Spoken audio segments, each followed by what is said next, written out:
Hey guys, in today's video I'm going to show you how to cancel your Amazon Prime and get full refund. So first thing first, head over to your browser and then type in amazon.com. Get logged into your account, you will see a page like this. Now you will see your initial or your name on your top right. Hover onto it and then you will see memberships and subscriptions under your account.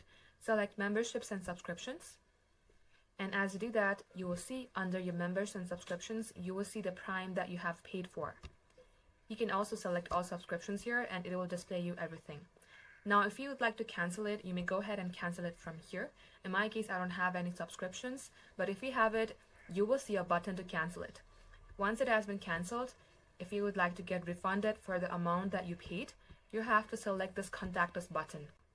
Now at this section here, select something else and select I need more help. Now here you can either chat with them or request a phone call. Go ahead, choose your option and then get connected with the support team and ask about your refund.